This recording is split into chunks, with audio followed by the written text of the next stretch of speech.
assim, senão você não me enxerga atrás da mesa. Você não imagina o que está significando para mim esse momento. Estar aqui com vocês, né, os jovens, os estudantes da São Francisco, e esse movimento extraordinário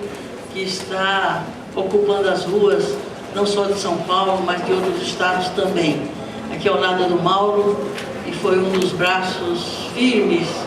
competentes, junto com o Lúcio, Gregório, com o Jairo, na área de transportes naquele governo. E discutiu um tema que para nós foi uma enorme ousadia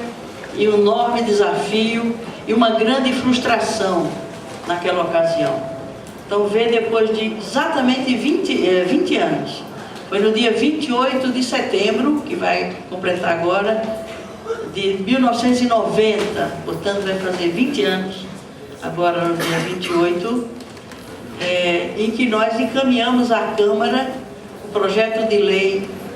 de orçamento da cidade, orçamento para 92, em que estava incluído naquela proposta recursos e uma política de transporte que incluía exatamente a tarifa zero. Nós entregamos o projeto, depois de termos feito 20 audiências públicas, conferências, plenárias populares em todas as regiões da cidade, discutindo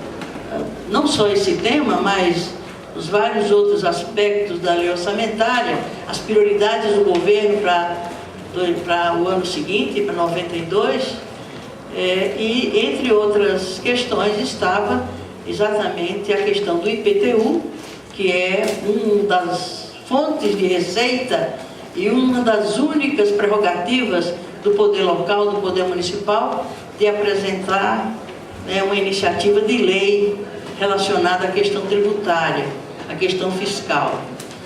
E uma pesquisa foi feita pela Toledo e Associados, na época, sobre a proposta da tarifa zero, e na ocasião 76% dos paulistanos votaram a favor da proposta da tarifa zero. O que isso pode sugerir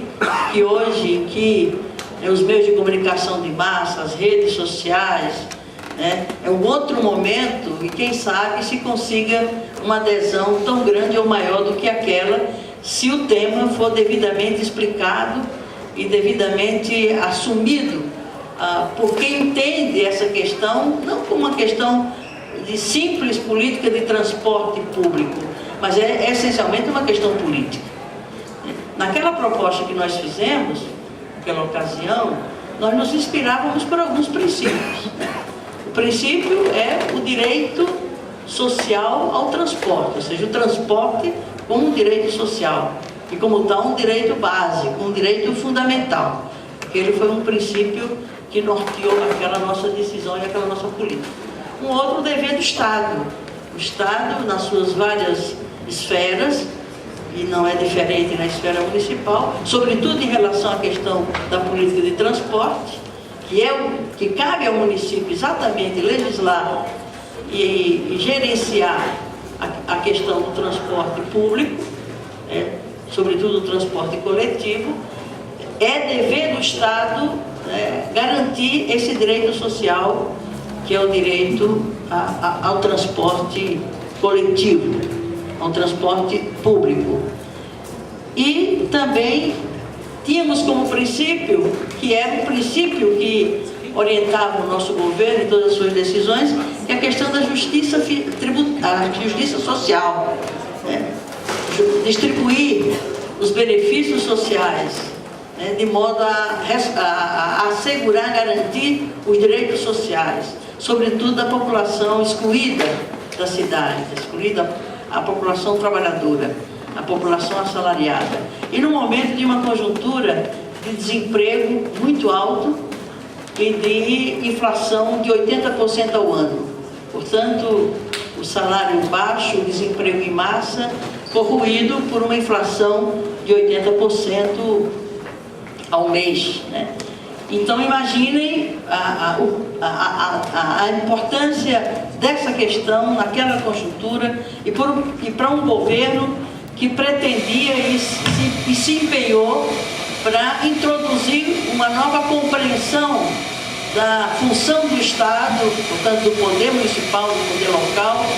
e a relação desse poder com a cidade, com a sociedade, com os usuários dos serviços públicos, com os contribuintes que são os originários dos recursos públicos à disposição de quem estava à frente daquele governo, e isso tudo inspirava as nossas iniciativas, as nossas decisões e o nosso método de gestão. O que caracterizou aquele governo não foi apenas, ou sobretudo, a questão da ética, da moralidade, isso é obrigação. Quando me diz que meu governo foi bom porque eu fui honesta, eu digo, isso não me promove. Eu quero um juízo sobre o nosso governo do ponto de vista da competência, né, do caráter do governo, um caráter democrático, um governo que tinha transparência, que tinha debate público, que decidia as questões estratégicas ouvindo a sociedade e que procurava, né, experimentar uma nova forma de relação entre povo e governo, no sentido de desmistificar o poder, de desmistificar a autoridade, de reconhecer no cidadão a fonte do poder e o direito dele a compartilhar do poder, né, delegado a esse governo para gerenciar a cidade, para governar aquele pedaço do país, que é essa enorme cidade de São Paulo, com efetiva participação social, participação popular, controle público, transparência e, consequentemente, ética, que é um pressuposto não só de quem está numa função pública. Claro que isso torna mais importante essa atitude, esse comportamento de absoluta, né, fidelidade à ética e à moralidade pública, mas isso é um pressuposto de qualquer cidadão e cidadã, em qualquer circunstância em que se encontre na sociedade. Então, e também a preocupação com justiça fiscal, justiça tributária, como um meio, como um mecanismo de corrigir a distorção, as distorções e os desequilíbrios e a desigualdade de renda que existe na sociedade. Então, nós fizemos uma campanha no governo que sofreu enorme perseguição da mídia, da grande mídia, campanha para desestruturar mesmo o nosso governo, porque nós tentamos implantar um dispositivo constitucional da Constituição de 88, que era a progressividade tributária. Quem paga mais, quem tem mais paga mais, quem tem menos paga menos, quem não tem nada não paga nada, que é o princípio da justiça fiscal, da justiça tributária. E isso estava já naquele tempo no texto constitucional de 88. É verdade que não havia sido regulamentado, mas se houvesse compreensão da justiça e dos que detinham o poder da mídia, né, na cidade, o poder econômico também, se houvesse solidariedade na cidade, solidariedade não é uma coisa babaca, né, de alguém, de humanismo, não é isso. Solidariedade é uma forma de você preservar o interesse de todos. Porque eu sempre dizia, olha, se vocês tivessem aprovado aquelas alíquotas a maior do IPTU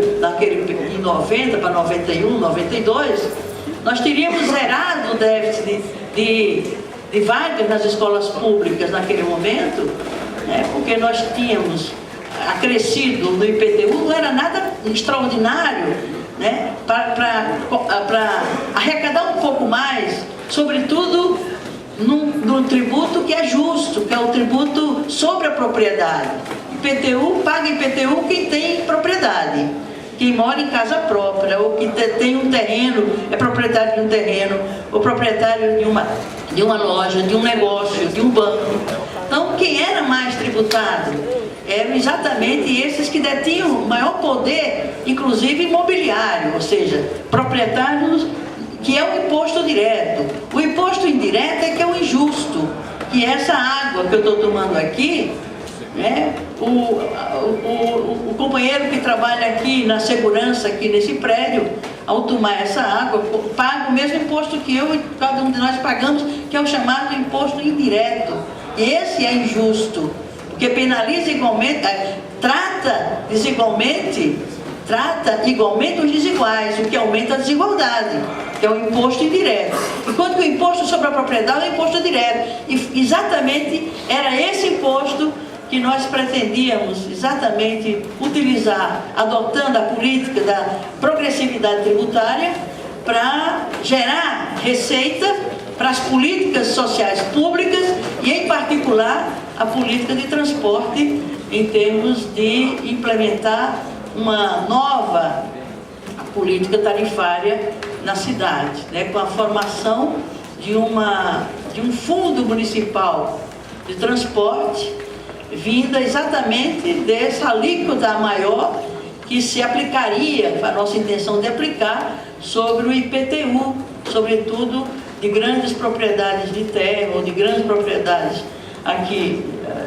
de área urbana ou de prédios urbanos, portanto, para gerar essa receita, esse fundo, e com isso, né, financiar o custo desse serviço, que até então era financiado exclusivamente pelo usuário do serviço, que são os trabalhadores, as trabalhadoras, os aposentados, né, aqueles que vivem do trabalho, da renda. E o Mauro já falava disso, né, da importância que isso representa. Eu acrescentaria que isso, o transporte, é um insumo da produção e da reprodução do capital, porque o dono da indústria, do banco, da loja, do shopping center, tem clientes e tem funcionários. Clientes e funcionários que usam também esse transporte. Portanto, entra na composição de custo do produto e, consequentemente, da margem de lucro que esse negócio gera, usando um insumo que é pago pelo usuário desse serviço, e é um serviço público, e é uma concessão pública, porque os empresários de ônibus, eles são autorizados, né, mediante uma licitação pública, de operar esse serviço. Mas esse serviço é de responsabilidade do Estado, é de responsabilidade do governo. Portanto, é uma concessão pública, e como tal não faz sentido que esse serviço essencial, numa cidade industrial como era São Paulo naquela época, mais do que hoje, que dependia basicamente desse meio de condução para o trabalhador chegar ao trabalho, representando na época 30% da renda familiar. O trabalhador cuja renda familiar era onerada, essa renda, em 30% que era destinado a pagar os custos do transporte coletivo. Eu não sei os dados de hoje, mas é algo que pesa muito, né,